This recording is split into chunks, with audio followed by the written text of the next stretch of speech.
Time now for sports with Scott Breen. Welcome back, everybody. If your Billings Mustangs are in fact done, a lot of people have a lot of very fond memories. That includes Mustangs general manager Gary Roller, who visits with our Casey Conlon on some of his peak moments. The reality has begun to sink in. There likely will be no Mustangs baseball this summer due to COVID-19 complications.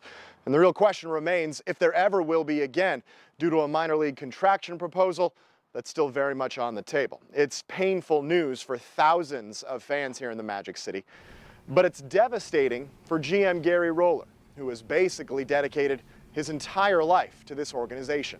To be able to come back after you've spent your years in college and be able to work for the local team and continue working for the local team, again, I feel like I'm the luckiest guy in the world.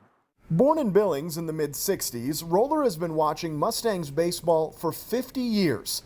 Like the rest of us, he grew up wanting to be a player. And at some point, as you get older and older, and it might be in high school, it might be junior high, it might be college, for those fortunate enough to go on and play in college, I wasn't one of them. But I always knew that I wanted to have a place in sports, somehow, some way. After earning a master's in athletic administration from Idaho State in 1992, Roller found that way back home. Basically, I started in 1993 as an intern. Bob Wilson was the general manager at that time. He found a way to give a kid a chance, and basically him and I did everything imaginable that needs to be done in a small operation. Hung around. They didn't tell me I was fired. You know, I was like the cat that you feed that never goes away. I just kept coming back, and eventually was promoted to assistant general manager. And then I was promoted to general manager, my position today. In the 16 years since, Roller has seen nearly everything. League championships, a glistening new stadium, and some of the best players in the world. What stands out to me a lot of times are the individual players themselves. Probably particularly the championship teams.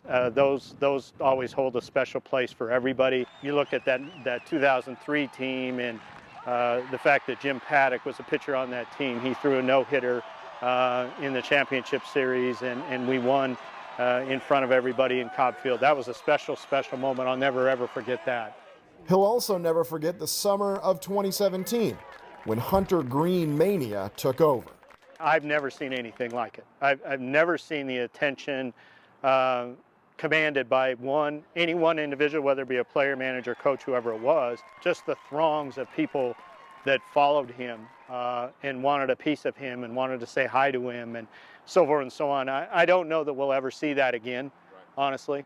If the Mustangs have indeed already played their last game, no one's life will change more than Roller's, as he says goodbye to 50 years of memories. It goes deep, it goes real deep, it goes back an awful lot of years, and each year is special for different things. Casey Conlon, MTN Sports. Yeah, the feeling's mutual. Growing up here in Billings, then being lucky enough to cover the team that I idolized as a kid. I'll share my memories in sports tomorrow. We're back in a moment.